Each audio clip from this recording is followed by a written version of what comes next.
ভোটের দিন যত এগিয়ে আসছে তত একের পর এক এই নির্বাচনী সমীক্ষা রিপোর্ট প্রকাশ হচ্ছে। কোন দল এগিয়ে এবং কতটা এগিয়ে, কোন দল পিছিয়ে। যদিও এটা 1 মাস আগে থেকেই শুরু হয়েছে, কিন্তু এতদিন এই নিয়ে আমি কোনো ভিডিও করিনি। তার কারণ এটা হচ্ছে, ভোটের দিন যত এগিয়ে আসবে তত এই সমীক্ষার রিপোর্ট পাল্টাতে থাকে। কিন্তু ভোটের এখন আর বেশি বাকি নেই। ফলে আগের যে রিপোর্ট এরা প্রকাশ করেছিল 1 মাস আগে এবং তারপরে পরপর যে রিপোর্ট প্রকাশিত হয়েছে, তাতে এখন দেখা যাচ্ছে সেই রিপোর্টের সঙ্গে অনেক এখন অমিল রয়েছে, আর রিপোর্ট অনেক পাল্টে গেছে। এখন যে জায়গাটায় এসছে সেটা একটা মোটামুটি অনুমান করা যেতে পারে যে কোন দল এখন ঠিক ঠিক কতটা এগিয়ে। নমস্কার, আমি প্রদীপ দাস, আর আপনারা দেখছেন দেশপ্রেমিকদের চ্যানেল আমাদের ভারত। যারা এখনো সাবস্ক্রাইব করেননি বা প্রথম দেখছেন, তাদের কাছে অনুরোধ, সাবস্ক্রাইব করবেন এবং ভিডিওটা লাইক করবেন। লাইক করলে আমার ভিডিওটা আরও অনেক মানুষের কাছে পৌঁছে যাবে। এই জন্যে যদিও আপনাদের কোনো খরচা হবে না, কিন্তু আমার অনেক সুবিধা হবে। তাই একটা লাইক করার জন্য আপনাদের অনেক ধন্যবাদ। যেটা বলছিলাম, যে সমীক্ষার যে রিপোর্ট প্রকাশ হচ্ছে, আগের যে সমীক্ষার রিপোর্ট ছিল তাতে দেখা যাচ্ছিল বিজেপির সঙ্গে তৃণমূলের একটা অনেক বড় ফারাক। আর এই রিপোর্টগুলো প্রথম দিকে বের করেছিল বেশিরভাগ ক্ষেত্রেই নিউজ 18, যেখানে একটি বিশেষ দলের স্নেহধন্য সব সাংবাদিকদের রমরমাও রয়েছে। আবার দেখাচ্ছিল এবিপি আনন্দের যে হিন্দি চ্যানেল এবিপি নিউজ, তারা দেখাচ্ছিল। প্রথম দিকে এই যে তারা সমীক্ষার রিপোর্ট প্রকাশ করছিল, সেখানে তৃণমূলের জয়ের ব্যবধান অনেক বাড়িয়ে দেখানো হচ্ছিল। কিন্তু এখন যখন ভোটের আর বেশি দিন বাকি নেই, তাই এখন তাদের রিপোর্টটা কিছুটা হলেও বাস্তব জায়গায় এসে গেছে। এখন তারা যে রিপোর্ট দেখাচ্ছে তাতে তৃণমূল এবং বিজেপির ফারাক এখন অনেক কমে এসছে। এখন দেখা যাচ্ছে তাদের রিপোর্টে যে বিজেপি এখন তৃণমূলের ঘাড়ের ওপর নিঃশ্বাস ফেলছে। ফলে আগামী দিন যত এগোবে তত এই ব্যবধান আরও কমবে। শেষ পর্যন্ত কে এগিয়ে যাবে সে তো বোঝা যাবে 4 তারিখে। যদিও এইসব সমীক্ষার রিপোর্ট ইদানিং আর ঠিক মিলছে না। প্রথম দিকে যখন এই সমীক্ষার রিপোর্ট শুরু হয়, সেই প্রণয় রায় করেছিলেন, তখন সমীক্ষাটা একটা যেভাবে হতো, এখন প্রচুর সংস্থা বেরিয়ে গেছে, তারা বিভিন্নভাবে অনেকের মন রেখে সমীক্ষা করে। ফলে এই মন রাখা সমীক্ষা অনেক সময় মেলে না। যেমন বললাম যে এর আগে যে সমীক্ষা করেছে সেই একই সংস্থা দেখা যাচ্ছে ভোটের দিন এগিয়ে আসার সঙ্গে সঙ্গে তাদের এই ব্যবধানটা কমিয়ে আনছে। কারণ এটা না হলে আগামী দিনে তাদের বিশ্বাসযোগ্যতা নষ্ট হবে এবং দেখা যাবে শেষ মুহূর্তে, যেদিন এই ভোট শুরু হওয়ার আগে তো একটা সময় এই সমীক্ষা বেরোনোর শেষ একটা সময়সীমা থাকে, সেদিন দেখা যাবে অন্য চিত্র। ফলে এই সমীক্ষা রিপোর্ট পুরোপুরি বিশ্বাসযোগ্য হয়ও না, কারণ মেলেও না। কিন্তু তবুও এর থেকে একটা আভাস পাওয়া যায়, আমাদের একটা আকাঙ্ক্ষা থাকে, আমাদের একটা আগ্রহ থাকে যে সমীক্ষা রিপোর্টগুলো কি হচ্ছে। তো তাতে এখন দেখা যাচ্ছে যে বিজেপি এখন তৃণমূলের ঘাড়ের ওপর নিঃশ্বাস ফেলছে, এবং সেটা তো বোঝাই যাচ্ছে তৃণমূলের আভ্যন্তরীণ সমীক্ষা রিপোর্ট এবং পিসিমণির সেক্ষেত্রে যে এই যে চিৎকার এবং বিজেপিকে গালাগাল, নির্বাচন কমিশনকে গালাগাল, তারপরে এই কেন্দ্রীয় বাহিনীকে আটকানোর কথা বলছে, এটা হচ্ছে সেই হারের ভয় থেকেই তিনি এসব কথা বলছেন। আসলে যেটা হয়েছে, এবারের ভোটে কিন্তু কোনো ইস্যু নেই, উন্নয়ন, এইসব চাকরি, কোনো ইস্যু নেই। তৃণমূল প্রথম থেকে যেটা করেছে, আমার পিসিমণি যেটা করেছেন, তিনি এসআইআরকেই ইস্যু করে ফেলেছেন। প্রথম দিন থেকে তিনি এই শুরু করেছেন এবং এখন এসআইআর শেষ হয়ে যাওয়ার পরেও তিনি এসআইআর নিয়েই পড়ে আছেন। তিনি এখন বলছেন যে তিনি আবার সুপ্রিম কোর্টে যাবেন। কিন্তু আপনারাও জানেন, আমরাও জানি, সবাই জানি আমরা, যে প্রথম দফার যে নির্বাচন হবে, 6 তারিখ ছিল মনোনয়ন জমা দেওয়ার শেষ দিন। সেদিনই সেই সব এলাকার ভোটার তালিকা ফ্রিজ হয়ে গেছে, ফলে সেখানে কিন্তু আর কোনো নতুন নাম ঢুকবে না। আবার কদিন পরে দ্বিতীয় দফার যে নির্বাচন হবে সেই এলাকারও ফ্রিজ হয়ে যাবে।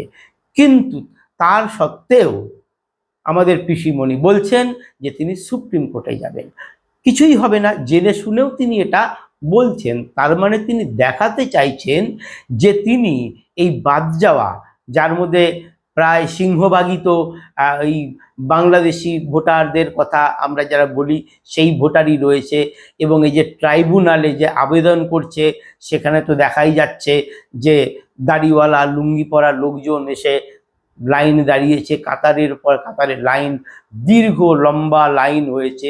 তো তাদের জন্য পিসিমণি এখনো চোখের জল ফেলছেন। তার কারণ এই কাটছাট করে যে ভোটার তালিকা থাকছে, যে মুসলিম ভোটটা থাকছে, সেটাই তার লক্ষ্য। এবং সেই দিকে তাকিয়ে তিনি বারবার বলে যাচ্ছেন প্রথম থেকে এখনো যে বেছে বেছে মুসলমান ভোটারদের টার্গেট করা হয়েছে।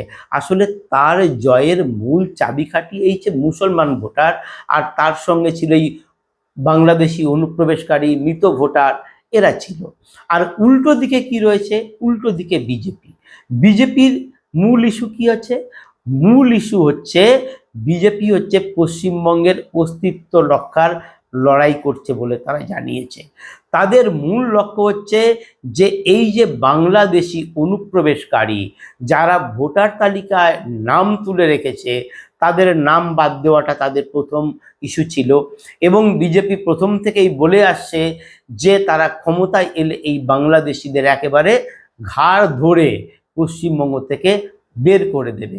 কারণ এই বাংলাদেশিরা ঢুকে পশ্চিমবঙ্গের বিভিন্ন এলাকায় বসতি স্থাপন করে সেখানে তারা সংখ্যাগরিষ্ঠ হয়ে যাচ্ছে। সেখানকার হিন্দুরা সেখান থেকে পালাতে বাধ্য হচ্ছে, কারণ তারা এমন আচার আচরণ করে এবং তাদের খাওয়া দাওয়াও জানেন, সেই সমস্ত জিনিস ছিটিয়ে রেখে দেয়। ফলে হিন্দুরা সেখানে থাকতে পারছে না এবং শঙ্খধ্বনি করা যায় না, এরকম অনেক নানা সমস্যা রয়েছে। ফলে সেই সমস্ত গ্রামগুলো হিন্দু শূন্য হয়ে গেছে। আর যেখানে এখনো হিন্দুরা আছে সেখানে চারিদিক থেকে জমি কিনে এমনভাবে বসতি স্থাপন করছে যে হিন্দুরা সেখান থেকে পালাতে বাধ্য হচ্ছে, তারা শহরের দিকে আসছে। তো বিজেপি এই ইস্যুটাকে তুলে ধরেছে। বিজেপি বলছে যে এই যে অনুপ্রবেশকারী এবং যাদের প্রশ্রয় দিচ্ছে এই তৃণমূল এবং মমতা বন্দ্যোপাধ্যায় শুধু ভোট ব্যাংকের স্বার্থে, তারা পশ্চিমবঙ্গের চরিত্র পাল্টে দিচ্ছে, পশ্চিমবঙ্গের সংস্কৃতি পাল্টে দিচ্ছে, এবং আগামী দিনে পরিবেশ এমন দিকে যাচ্ছে যে আগামী দিনে হিন্দুরা পশ্চিমবঙ্গে থাকতে পারবে কি না সেটা নিয়েও প্রশ্ন দেখা দিয়েছে। ফলে এবারের ভোটটা পুরো মেরুকরণ হয়ে গেছে। একদিকে মমতা বন্দ্যোপাধ্যায়ের মুসলিম ভোট, আর একদিকে বিজেপির দিকে হিন্দু ভোট এবার সংগঠিত হয়েছে। এবং আগের তুলনায় বিজেপির এই প্রচারটা মানুষের ভেতরে যথেষ্ট প্রভাব ফেলেছে, হিন্দু ভোটারদের মধ্যে যথেষ্ট প্রভাব ফেলেছে। ফলে বিজেপির প্রতি মানুষের একটা জনসমর্থন লক্ষ্য করা যাচ্ছে। পথে ঘাটে বিভিন্ন জায়গায় আলোচনায় দেখা যাচ্ছে বিজেপির প্রতি জনসমর্থন, এবং এই যে মুসলিম তোষণ, এই তোষণের বিরুদ্ধে মানুষ বলছে। ফলে যত দিন যাবে এই যে নির্বাচনী সমীক্ষা, এই সমীক্ষার রিপোর্ট কিন্তু পাল্টাতে শুরু করবে।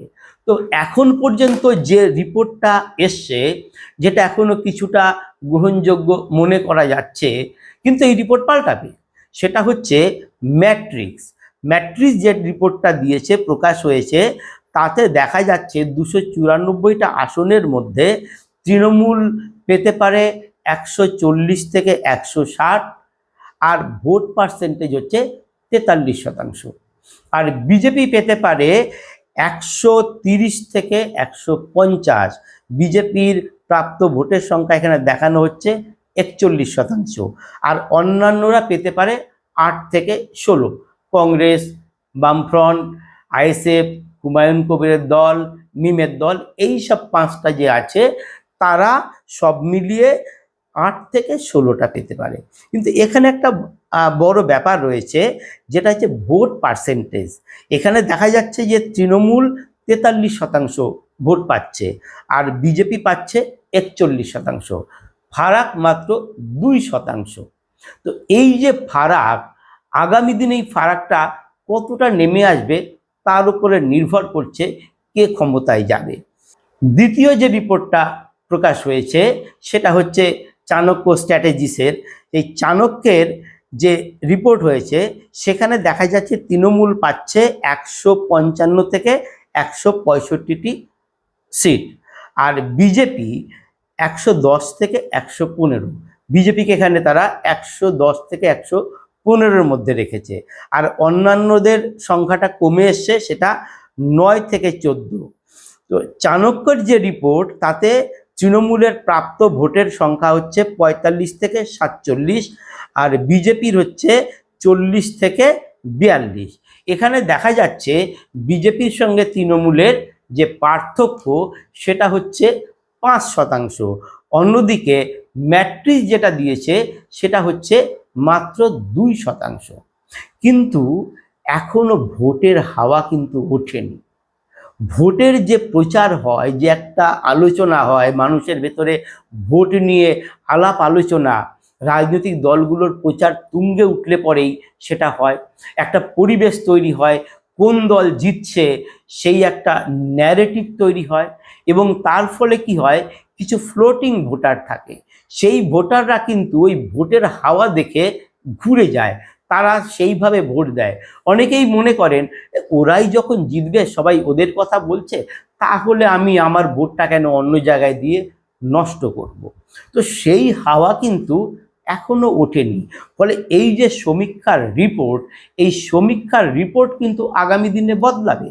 কিন্তু এখন যে সমীক্ষা রিপোর্টটা প্রকাশ পেয়েছে তাতে দেখা যাচ্ছে তৃণমূলের সঙ্গে এই যে ম্যাট্রিক্স যেটা করেছে তাতে বিজেপির ফারাক হচ্ছে মাত্র 10টা আসনে। অন্যদিকে চাণক্য যে রিপোর্টটা করেছে তাতে দেখা যাচ্ছে বিজেপির সঙ্গে তৃণমূলের ফারাকটা কিন্তু যথেষ্ট বেশি রয়েছে, সেটা হচ্ছে এখন 45টা আসনের মতো ফারাক রয়েছে। কিন্তু যেটা বললাম, ভোটের হাওয়া যদি ওঠে তখন কিন্তু এটা পাল্টে যাবে, এবং এই যে মাত্র যে সামান্য ভোটের হেরফের বিজেপির সঙ্গে তৃণমূলের যে পার্থক্য রয়েছে, ম্যাক্সিমাম এখন 5%, সেইটা যদি একটু এদিক ওদিক হয়ে যায় তাহলে কম করে 100টা আসনের ভোটের ফলাফল পাল্টে যাবে। সেক্ষেত্রে কিন্তু টোটাল এই যে সমীক্ষা রিপোর্ট সেটা কিন্তু পুরোপুরি পাল্টে যাবে।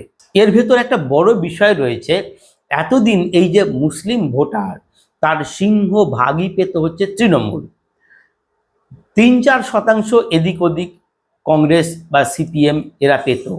কিন্তু এবার সেই ভোটে কিন্তু ভাঙন ধরেছে। মুসলমানদের একটা অংশ এই সরকারের উপরে ক্ষুব্ধ, কারণ মুখ্যমন্ত্রী মমতা বন্দ্যোপাধ্যায় যে যে প্রতিজ্ঞা করেছিলেন, যা তিনি বলেছিলেন যেগুলো তিনি হতে দেবেন না, সেগুলো তিনি রক্ষা করতে পারেননি। ফলে এই মুসলমানদের একটা বড় অংশ এবার কিন্তু এই সরকারের থেকে মুখ ঘুরিয়েছে, আর সেই জায়গায় এসে দাঁড়িয়েছে আইএসএফ, হুমায়ুন কবিরের দল, এবং মিম ঢুকেছে।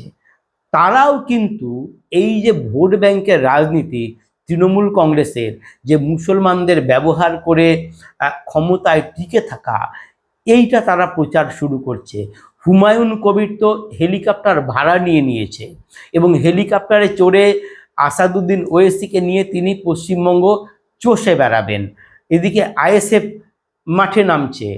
ফলে মুসলমানদের এই যে ক্ষুব্ধ যে মুসলিম সমাজ রয়েছে তাদের একটা বড় অংশ কিন্তু এদিকে চলে যেতে পারে। যাবে কিনা এখনো বলা যাচ্ছে না, কারণ হুমায়ুন কবির তো এই প্রথম নেমেছে, এর আগে মিমও তেমন কিছু করতে পারেনি। আইএসএফের একজন মাত্র বিধায়ক আছে, ভোট শতাংশ তার 1%ও হয়নি। ফলে এবার তারা কি করবে? এবার যদি তারা মুসলিম ভোটে থাবা বসাতে পারে তাহলে তৃণমূল বিজেপির যে ফারাকটা রয়েছে ওই যে 5% বা 2 থেকে 5% সেটাতে যদি থাবা বসাতে পারে, তাহলে কিন্তু এটা পুরোপুরি পাল্টে যাবে। আর সেইটা যাতে না হয়, তার জন্যে মমতা বন্দ্যোপাধ্যায় এখনো সেই যারা বাদ পড়েছে এইসব মুসলিম ভোটার, তাদের জন্য তিনি এখনো কথা বলে যাচ্ছেন, বলছেন তিনি লড়বেন। একটা জিনিস পরিষ্কার হয়ে গেছে, সেটা হচ্ছে এই যে যারা বাদ পড়েছে তারা কাদের ভোটার। দেখুন, এই নিয়ে কংগ্রেস, সিপিএম বা বিজেপি কেউ কোনো উচ্চবাচ্য করছে না। সিপিএম কংগ্রেসেরা লোক দেখানো যতটুকু বিরোধিতা করা দরকার ততটুকু করেছে, কিন্তু মমতা বন্দ্যোপাধ্যায় যেভাবে এর বিরোধিতা করছেন তাতে পরিষ্কার বোঝা যায় যে এই যে যারা বাদ গেছে এরা হচ্ছে তাদের ভোট ব্যাংক ছিল। এই ভোটটার সিংহভাগই তাদের বাক্সে পড়তো, তৃণমূলের। এবং এই যে মৃত শিফটেড ভোটার বাদ নিয়েও তিনি হইচই করেছিলেন। এর থেকে পরিষ্কার যে ওই ভোটারটা কিন্তু তৃণমূল তাদের স্বার্থে ব্যবহার করত। এটা এখন জলের মতো পরিষ্কার হয়ে গেছে যে বাদ যাওয়া ভোটারের সিংহভাগ তৃণমূলেরই ভোট ছিল, এবং সেটাতে বাদ চলে যাওয়ায় তৃণমূল সব থেকে আতঙ্কিত হয়েছে, এবং পিসিমণি সেই জন্য এখনও চিৎকার করে যাচ্ছেন, কারণ সব থেকে ক্ষতি তাদেরই হয়েছে। এটা আর বলে দেওয়ার কোনো অপেক্ষা রাখে না। ফলে এই জায়গায় দাঁড়িয়ে আগামী দিনে এই যদি 2-3% ভোট এদিক ওদিক হয়ে যায়, তাহলে 100টা আসনের ফলাফল বললাম পাল্টে যাবে। ফলে সেক্ষেত্রে কিন্তু তৃণমূলের বড় বিপদ, এবং এবার সে আর তাহলে ক্ষমতায় ফিরে আসতে পারবে না। আমার এই প্রতিবেদন কেমন লাগলো তা অবশ্যই জানাবেন, এবং আপনাদের সুচিন্তিত মতামতও কমেন্টে জানাবেন। নমস্কার।